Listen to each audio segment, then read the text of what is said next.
వైఎస్ఆర్ కాంగ్రెస్ పార్టీకి రాచమల్లు శివప్రసాద్ రెడ్డికి అత్యంత దగ్గరగా ఉండే వ్యక్తులు, నమ్మకంగా ఉండే వ్యక్తులు, మా జెండా పట్ల నా పట్ల విపరీతమైనటువంటి ప్రేమ కలిగిన వాళ్ళే ఈ కొండారెడ్డి కుటుంబము, సుధాకర్ కుటుంబము. ఒక రకంగా నమ్మకమైన వాళ్ళు, మా పట్ల ఎక్కువ ప్రేమ ఉండగలిగిన వాళ్ళని చెప్పేదానికంటే కూడా నా కుటుంబ సభ్యులు, నా కుటుంబంలో ఒకరు అని చెప్పడమే నిజాయితీ. అది వాళ్ళకి నేను ఇచ్చే గౌరవం కూడా. చిన్న ఆర్థికపరమైన కుటుంబాలు వీళ్ళవి. ఈయనేమో కూలింగ్ షాపు, ఇందులో సిగరెట్లు కూలింగ్ షాపులు పెట్టుకొని నడిపేవాడు చాలా ఏళ్ళుగా పాదవర్షాల్లో. ఆయనేమో చిన్న బంకులో చిన్న చిన్న ఏదో బేరింగ్ సామాన్లు అవి పెట్టుకొని బ్రతికేవారు. దీని మీద ఇచ్చిన ఆదాయంతో వాళ్ళ కుటుంబంలో ఉండే మహిళలు కూడా ఏదో ఒక పని చేసుకొని అంతా కలిసి సంసారాన్ని పోషించుకోవాలి. అంత చిన్న ఆర్థికపరమైన కుటుంబాలు. ఇంత చిన్న కుటుంబాలు అయినప్పటికీ కూడా నా పట్ల, మా జెండా పట్ల అంత ప్రేమ, అంత నిబద్ధత కలిగి గత 10-12 సంవత్సరాలుగా వైఎస్ఆర్ కాంగ్రెస్ పార్టీ ఆవిర్భావం నుంచి నేను ఈ కాన్స్టిట్యున్సీకి లీడర్ అయినప్పటి నుంచి మా జెండా బట్టి నా ఇంట తిరుగుతున్నారు.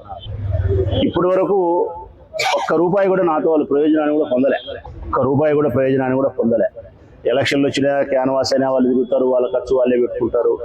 మళ్ళీ ప్రతి సంవత్సరము జగన్ జన్మదినానికి, నా జన్మదినానికి పురస్కరించుకొని కొండారెడ్డి వాళ్ళు అయితే ఈయన ఆంజనేయ స్వామి గుడి దగ్గర భోజనం పెడతారు. మీ అందరికీ తెలుసు. అంత గొప్ప విశేషం. అంటే అంత ప్రేమ ఉంది నా పట్ల కానీ, వైఎస్ఆర్ కాంగ్రెస్ పార్టీ పట్ల కానీ. మరి అంత ప్రేమ కలిగిన వ్యక్తులు, నా కుటుంబ సభ్యులకు సంబంధించిన వీధి 2 షాపులు మాత్రమే కాలడం అంటే ఇది ప్రమాదం అనుకోవాలన్నా, లేకుంటే పగతో ఎవరన్నా అగ్గి పెట్టారనుకోవాలన్నా? ఇక్కడ అడిగితే చుట్టుపక్కల వాళ్ళను ఎవరైనా అడిగితే ప్రమాదవశాత్తు సంభవించినట్టు లేదు. షార్ట్ సర్క్యూట్ అయితే కాదు, ఇది మీటరు కరెంటు, విద్యుత్ షార్ట్ సర్క్యూట్ అయితే ఇది డ్యామేజ్ కావాలా? కాదు. అది కాకుండా వేరేది ఏదైనా గ్యాస్ అంటే ఏం లేదు, బాగానే ఉంది. మరి ఇంకా గ్యాస్ వలన ప్రమాదం జరగక, కరెంటు వలన ప్రమాదం జరగక, పోనీ ఏదన్నా వేడి వలన ఎండల కాలం కాబట్టి అంటుకుంది అంటే బోలగడ్డ అయితే కదా అంటుకుంటుంది. బంకులెట్ట కలుతాయి? ఉద్దేశపూర్వకంగా ఎవరో వాళ్ళ మీద కోపం పెట్టుకొని మీరు వైఎస్ఆర్ కాంగ్రెస్ పార్టీకి, రాచమల్లుకు అత్యంత ప్రేమగా ఉండారు కాబట్టి మిమ్మల్ని బాధ పెట్టాలా, ఇబ్బంది పెట్టాలా అనే కోపంతోనూ పగతోనూ ఉద్దేశపూర్వకంగా డీజలో, పెట్రోలో, ఇంకొకటో ఏదో బట్టో గిట్టో పెట్టి కాల్చే ప్రయత్నం చేయడంలో భాగమే తప్ప, లేకపోతే ఏ ఒక్కదానికి ప్రమాదం జరగకుండా మా వాళ్ళ దానికి జరగడం అంటే ఇది ఆలోచించేయాలా పోలీసు వాళ్ళు కూడా. ప్రమాదవశాత్తు జరిగిన కార్యక్రమమా, లేకపోతే ఎవరో ఉద్దేశపూర్వకంగా చేసిన కార్యక్రమం అనే కోణంలో పోలీసు వాళ్ళు ఆలోచన చేయాలా? అట్లా ఆలోచన చేయకపోతే గన ఈ అలవాటు రేపొద్దున ఖచ్చితంగా అలవాటు అవుతుంది. ఇంకోసారి ఇంకోరి విషయంలో ఇప్పుడు ఏడు జరిగింది, రేపొద్దున ఇంకోసారి వైఎస్ఆర్ కాంగ్రెస్ పార్టీకి సంబంధించిన వాళ్ళ ఆస్తులకు సంబంధించి నష్టం జరుగుతుంది. పోలీసు వాళ్ళు ఉదాసీనత ప్రవర్తిస్తే, ఆ కోణంలో విచారణ చేయకపోతే గన ఇటువంటి కార్యక్రమాలు ఎవరి వార్డుల్లో, ఎవరి వీధులలో వాళ్ళ సరిపోల మీద చేస్తుంటారు. మనకేం కాదులే, మన పార్టీ అధికారం ఉంది, తెలుగుదేశం అని చెప్పి చేస్తారు. ఇప్పుడు కూడా నేను స్పష్టంగా ఇది కాల్చినారా, కాల్చలేదా, ప్రమాదమా అంటే ఉండబడిన పరిస్థితులను ఆవలింపు చేసుకుంటే, ఇక్కడ విచారించుకుంటే ఇది ప్రమాదం కాదు, ఉద్దేశపూర్వకంగా చేసినది అనేది మాకు అనిపిస్తూ ఉంది. అది అవునా కాదా అని ధృవీకరించాల్సినది పోలీసులు.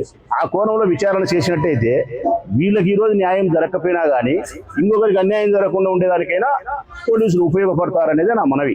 కాబట్టి పోలీస్ శాఖను కూడా ఆ కోణంలో చూడండి, గమనించండి.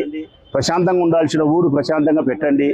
గతంలో ఎప్పుడు ఇటువంటి కక్ష సాధింపు చర్యలు పేద ప్రజల పట్ల, కార్యకర్తల పట్ల, చిన్న చిన్న పనులు చేసుకునే పేద కార్యకర్తల పట్ల అక్కస చర్యలు పెట్టుకొని వారి జీవనానికి ఉపయోగపడే సామాగ్రిని నాశనం చేసిన దాఖలాలు ఈ ఊర్లో లేవు.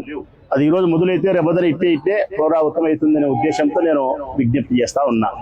ఇక రెండవది, ఎవరైతే ఇది ఉద్దేశపూర్వకంగా కాల్చి ఉంటే, ఒకవేళ కాల్చి ఉంటే వాళ్ళకి చెప్తారా, ఉద్దేశపూర్వకంగా కాల్చకుండా ప్రమాదశాతం జరిగితే ఓకే రైట్, అది మా దరిద్రం అనుకుంటాం, ఏదో మేము కింద మీద పడతాం. ఎవరైనా చేసి ఉంటే వాళ్ళకి చెప్తా ఉన్నా నేను. దీని వలన వచ్చిన ప్రయోజనం ఏమీ లేదు. దీని వలన మీకు వచ్చిన ప్రయోజనం లేదు. ఏ పార్టీకైనా, వైఎస్ఆర్ పార్టీకైనా, తెలుగుదేశం పార్టీకైనా నిబద్ధత కలిగిన, నిలకడ కలిగిన, నిజాయితీ కలిగిన కార్యకర్తలు, నాయకులు ఉండనే ఉంటారు. అన్ని పార్టీలకు కొంతమంది ఉంటారు. మీ పార్టీని గెలిపించుకునే దానికి మీరు ప్రయత్నం చేస్తారు, మా పార్టీని గెలిపించుకునే దానికి మేము ప్రయత్నం చేస్తాం. అల్టిమేట్ గా అందరం కలిసి ప్రజలకు మేలు చేసే ప్రయత్నం చేస్తాం. ఇదే ఉండబడింది. అంతే తప్ప వ్యక్తిగతమైనటువంటి పగను ప్రతీకారాన్ని మనసులో పెట్టుకొని పేదవాళ్ళ యొక్క జీవన విధానానికి నష్టం కలిగించే ఇటువంటి కార్యక్రమాలు చేయడం అనేది మంచిది కాదు. ఒకవేళ మీరు మంచి బుద్ధి, విశాలమైన హృదయం కాకుండా చిన్న బుద్ధి, అల్పమైన బుద్ధి మీరు చేసి నా వాళ్ళను బాధ పెట్టాలని మీరు ప్రయత్నం చేస్తే మీకు ఒక చిన్నప్పుడు కథ చెప్పాల్సి వస్తుంది. మనం చదువుకునేప్పుడు 2వ తరగతిలో 3వ తరగతిలో చేపలకు వేటకు పోయినాము, 7 చేపలు దొరికినాయి, ఒకటి ఎండింది, ఒకటి ఎండలే, కత్తి పోయి డోలు వచ్చింది, డోలు పోయి ఇంకోటి వచ్చింది అని కథ ఉంది కదా. అట్లా కూడా వైఎస్ఆర్ కాంగ్రెస్ పార్టీ కార్యకర్తలు మీరు ఏదైనా ఇబ్బంది పెట్టాలా, కాల్చాలా అనుకుంటే కొట్టం గాలిచ్చే మిద్దె వచ్చాది, బంకు గాలిచ్చే ఇంకొక అంగడి వచ్చాది, ఈ సామాన్లు గాలిచ్చే ఇంతకంటే 2 సామాన్లు వస్తాయి. అంటే మొత్తం మీద వీళ్ళకి మీరు ఏం చేసినారు అంటే నష్టం చేయలే.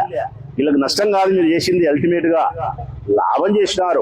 కొండారెడ్డికి చేసింటే మీరు 1 లక్షన్నర ఎంతో నష్టం చేసింటారు. నేను 3 లక్షలు ఇచ్చా కొన్నాడికి, నేను 2 లక్షలు ఇచ్చా కొన్నాడికి. ఏమవుతుంది? ఆయనకు 25,000 30,000 నష్టం చేసింటారు, ఆయనకు 50,000 ఇచ్చా. ఏమవుతుంది? ఇప్పుడు ఆయన మీరు మేలు చేసిన వాళ్ళు అవుతారా, కీడు చేసిన వాళ్ళు అవుతారా? నిజంగా వైఎస్ఆర్ కాంగ్రెస్ పార్టీ కార్యకర్తలకు, నిజంగా వైఎస్ఆర్ కాంగ్రెస్ పార్టీని ప్రేమించే జెండా పట్టిన నాయకులకు మీరు తీవ్రమైన నష్టం చేయాలంటే రాచమల్లును చంపాలా. ఏం చెప్తానా? తెలుగుదేశం పార్టీ వాళ్ళకు రాచమల్లును చంపాలా, లేదంటే రాచమల్లు చచ్చిపోవాలా. వీడు రాచమల్లు అనేవాడు శ్వాసతో ఉన్నంతసేపు ఈ ప్రొద్దుటూరు నియోజకవర్గానికి సంబంధించిన వైఎస్ఆర్ కాంగ్రెస్ పార్టీ కార్యకర్తలు, నాయకులు అగౌరవం పడడం కానీ బాధపడడం కానీ జరగదు, జరగనియను కూడా. వైఎంఆర్ కాలనీలో మా అందరికీ కావాల్సిన వాడు సుబ్బరావు అనే ఆర్యవేశ్వరుడు కేవలం మేము ఓడిపోవడం వల్ల బాధలు జీర్ణించుకోలేక మరికొన్ని ఆర్థికపరమైన సమస్యలు 2 కలిపి ఆత్మహత్య చేసుకున్నాడు. అదే ఈ ప్రొద్దుటూరు నియోజకవర్గంలో వైఎస్ఆర్ కాంగ్రెస్ పార్టీకి సంబంధించి చివరి ఆత్మహత్య కావాలా. ఇది రాచమల్లు ప్రగాఢంగా ఆశించే విషయం. దానికి తగ్గట్టే నా ప్రణాళికలు ఉంటాయి, దానికి తగ్గట్టే నా బాధ్యతలు నిర్వర్తిస్తా. ఈ ప్రొద్దుటూరు నియోజకవర్గంలో ఏ వైఎస్ఆర్ కాంగ్రెస్ పార్టీ కార్యకర్త గాని, నాయకుడు గాని అగౌరవంగా, అవమానకరంగా వీధిలో నిలబడకూడదు. వారి కుటుంబాన్ని పోషించుకునే విషయంలో ఆర్థిక బాధలతో సతమతమయ్యే పరిస్థితి ఉండకూడదు, ఆత్మహత్యలు చేసుకునే పరిస్థితి ఉండకూడదు. ఇటువంటి కార్యక్రమాలు ఎవరు కల్పించినా కూడా రాచమల్లు తప్పనిసరిగా వైఎస్ఆర్ కాంగ్రెస్ పార్టీ కార్యకర్తలను సంరక్షించుకుంటాడు. ఏ కుటుంబాన్ని ఇబ్బంది పడకుండా చేయగలుగుతాం. వీళ్ళు కూడా చెప్తాను. ఇప్పుడు మహా అంటే 1 లక్షన్నర ఎంత మీరే చెప్తారు, నష్టం జరిగింటే 2 లక్షలు జరిగింది. ఇప్పుడు నేను చెప్తానా కదా, కొన్నాటికి 2 లక్షలు ఇస్తున్నాం, ప్రకటిస్తున్నాం. కొన్నాటికి 2 లక్షల రూపాయలు ఆర్థిక సాయం చేస్తున్నాం.